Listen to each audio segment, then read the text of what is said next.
Movie की starting में हमें एक लड़के को दिखाया जाता है जिसका नाम शॉन होता है। वो पुलिस से भाग रहा होता है लेकिन पुलिस उसे पकड़ लेती है, जिसके बाद पुलिस उसके स्टेप फादर हैंक को बुलाती है। पुलिस वाला हैंक का दोस्त होता है, इसलिए वो उसे बताता है कि तुम्हारा बेटा सैटेलाइट कंट्रोल सिस्टम के अंदर घुस गया था, पर मैं तुम्हारी वजह से उसे गिरफ्तार नहीं कर रहा हूँ। जिसके बाद शॉन और हैंक दोनों घर आ जाते हैं। जिसके बाद हैंक शॉन को समझाने की कोशिश करता है, पर शॉन हैंक को बिल्कुल पसंद नहीं करता था। पर अगले दिन जब हैंक शॉन के कमरे में जाता है तो वो देखता है कि शॉन के हाथ में एक लेटर है जिसमें कोड लैंग्वेज में कुछ लिखा हुआ है। शॉन उसे समझने की कोशिश कर रहा होता है, तभी हैंक उसे बताता है कि जब वो नेवी में था तो इस तरह के कोडिंग मैसेजेस को पढ़ता था। वो कहता है कि वो इसमें शॉन की हेल्प कर सकता है, पर शॉन को उसे बताना होगा कि वो कल सैटेलाइट कंट्रोल सेंटर में क्यों गया था। तब शॉन हैंक को बताता है कि रेडियो पर उसे एक मैसेज मिला था, पर सिग्नल वीक होने की वजह से शॉन उसे अच्छे से नहीं सुन पाया, इसलिए उसे सैटेलाइट कंट्रोल सेंटर में जाना पड़ा, जहां पर जाकर उसने उस मैसेज को दोबारा उस लेटर पर लिखा। हैंक शॉन के साथ अपने रिश्तों को अच्छा करना चाहता था, इसलिए वो उस लेटर के कोड वर्ड को पढ़ने में शॉन की हेल्प करता है। हैंक उस लेटर को पढ़कर शॉन को बताता है कि ये मैसेज तुम्हारे दादाजी ने लिखा है और वो एक मिस्टीरियस आइलैंड पर हैं। ये सब सुनकर शॉन उस मिस्टीरियस आइलैंड पर जाने की जिद करने लगता है, पर हैंक उसे मना करता है, पर शॉन नहीं मानता, जिसकी वजह से हैंक भी शॉन के साथ जाने का डिसाइड करता है। अब ये दोनों उस मिस्टीरियस आइलैंड के लिए निकल जाते हैं। अब ये दोनों पड़ाव पर पहुंच जाते हैं, जहां पर इनकी बताई हुई लोकेशन पर कोई भी अपनी बोट लेकर नहीं जाना चाहता था, क्योंकि वहां पर बहुत बड़े बड़े तूफान आते थे। तभी वहां पर कटावो नाम का एक आदमी आता है, जो कि $3000 के बदले इनको इनकी लोकेशन पर छोड़ने के लिए मान जाता है। उस आदमी के साथ उसकी बेटी भी होती है, जिसका नाम कैलनी होता है। अब ये सब उस मिस्टीरियस आइलैंड की तरफ निकल पड़ते हैं, और जब ये सब ओशन के बीच पहुंचते हैं तो वहाँ पर बहुत बड़ा तूफान आता है, जिसकी वजह से इनका हेलीकॉप्टर उस तूफान के अंदर फंस जाता है, जिसकी वजह से इनका हेलीकॉप्टर क्रैश हो जाता है। और जब इनकी आंखें खुलती हैं तब ये सब समंदर के किनारे पर होते हैं, जहाँ पर इन्हें चट्टानों के बीच में एक गुफा दिखती है। और जब ये गुफा की दूसरी तरफ पहुँचते हैं तब उन्हें वो मिस्टीरियस आइलैंड दिखाई देता है, जो कि देखने में बहुत ज़्यादा अट्रैक्टिव और ब्यूटीफुल होता है। इस आइलैंड पर सब कुछ बहुत अजीब होता है, क्योंकि इस आइलैंड में सब कुछ उल्टा होता है। इस आइलैंड में जो जीव बड़े होते हैं वो छोटे होते हैं, और जो जीव साइज में छोटे होते हैं वो इस आइलैंड पर काफी बड़े होते हैं। शॉन को दूर पहाड़ी पर एक जगह धुआं उठता दिखाई देता है, तब वो कहता है कि मेरे दादाजी वहीं पर होंगे, और अब ये सभी उसी तरफ जाने लगते हैं। तभी इन्हें रास्ते में बहुत अजीब पत्थर दिखते हैं। तब हैंक उन्हें बताता है कि ये पत्थर नहीं है, ये अंडे हैं। और तभी यहाँ पर अचानक से एक बहुत बड़ी लिजर्ड आ जाती है, जो इन सब पर अटैक कर देती है। तभी ये सब यहाँ से भागना शुरू करते हैं, पर जब ये लिजर्ड इन सबको मारने वाली होती है तभी उस लिजर्ड कोई अटैक करके उसे बेहोश कर देता है।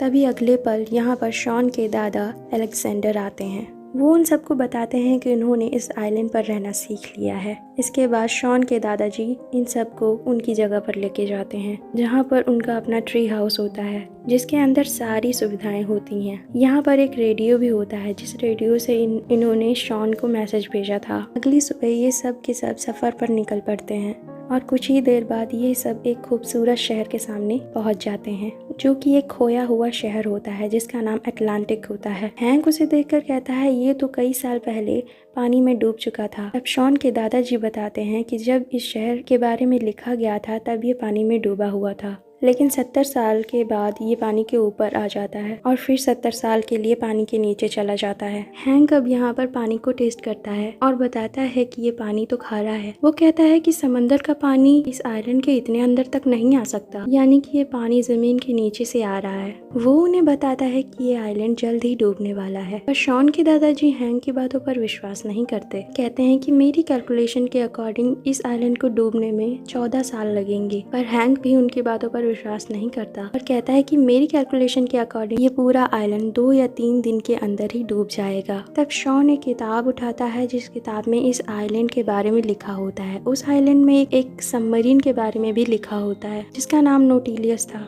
जो कि कैप्टन नीमो की थी, पर उस किताब में इस बात का जिक्र नहीं होता कि वो सबमरीन कहाँ पर है। शॉन के ग्रैंडफादर इन सबको कैप्टन नीमो की समाधि पर ले जाते हैं, जहाँ पर इन्हें कैप्टन नीमो की लिखी हुई एक डायरी मिलती है। उस डायरी में लिखा होता है कि कैप्टन नीमो की जो सबमरीन है वो इस आइलैंड के दूसरी तरफ है, जो कि एक ज्वालामुखी की चोटी पर है। और अब ये सब एक शॉर्टकट रास्ते से उसकी तरफ निकल पड़ते हैं, जहाँ रास्ते में इन्हें बहुत अजीब अजीब से पेड़ दिखते हैं। साथ ही यहाँ पर बहुत बड़ी बड़ी चींटियां भी होती हैं। इनका रास्ता बहुत ही खतरनाक होता है, लेकिन इन्हें जल्द से जल्द उस सबमरीन तक पहुँचना होगा। रास्ते में इन्हें एक ज्वालामुखी दिखता है, जो कि अपने अंदर से सोना उगल रहा होता है। शॉन उस तरफ जाना चाहता है, पर हैंक उसे कहता है कि मैं तुम्हें उस तरफ जाने नहीं दूंगा, क्योंकि तुम मेरी जिम्मेदारी हो। कैलनी भी शॉन को समझाती है कि हमें जल्द से जल्द इस आइलैंड से निकलना होगा। अब ये सभी आगे बढ़ते हैं, तभी इनका रास्ता खत्म हो जाता है। अब इन सबको पहाड़ की दूसरी चोटी पर जाना होता है। तभी शॉन के ग्रैंडफादर एक बहुत बड़ी मधुमक्खी पर बैठ जाते हैं और कहते हैं कि हम इस मधुमक्खी पर बैठकर उस पहाड़ की दूसरी चोटी पर जा सकते हैं। अब ये सब उन मधुमक्खियों पर बैठकर पहाड़ी की चोटी पर जाना शुरू करते हैं, पर तभी रास्ते में इनके ऊपर एक बहुत बड़ी पक्षी हमला कर देती है, पर हैंक बड़ी चालाकी से उन पक्षियों से बच जाता है। वहीं हमें शॉन को दिखाया जाता है, जिसके साथ कैलनी भी होती है।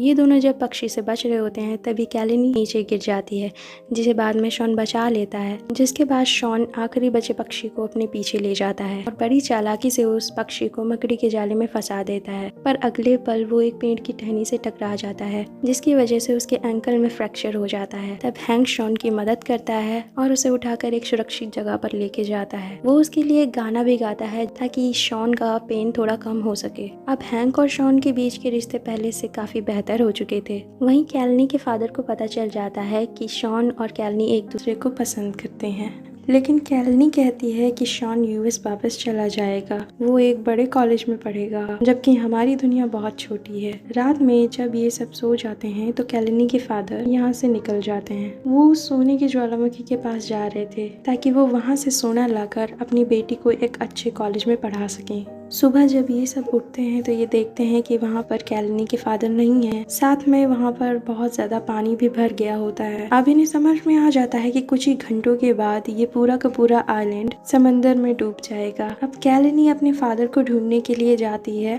तब शॉन उसके साथ जाना चाहता था, पर उसके एंकल में फ्रैक्चर था, जिसकी वजह से शॉन के ग्रैंडफादर कैलनी के साथ जाते हैं और हैंक से कहते हैं कि तुम हमें सबमरीन लेकर पहाड़ के किनारे पर मिलना। अब ये दो टीम बनाकर अपने अपने सफर पर निकल पड़ते हैं।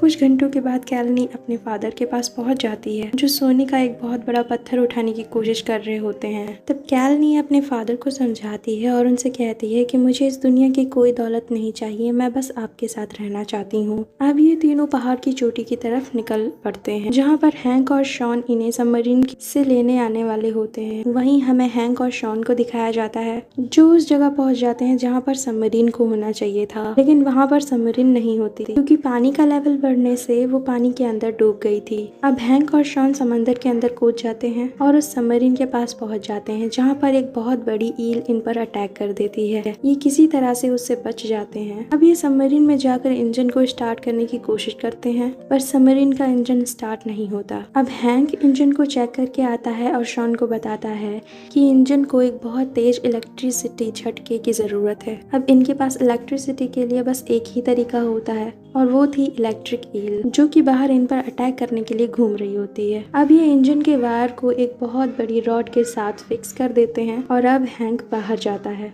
जहाँ पर वो जाइंट ईल होती है। अब वो ईल जैसे ही हैंक पर अटैक करने के लिए आगे बढ़ती है, हैंक उस रॉड को ईल के मुंह के अंदर डाल देता है, जिससे इंजन को एक बहुत बड़ा इलेक्ट्रिक झटका मिलता है और इनकी सबमरीन स्टार्ट हो जाती है।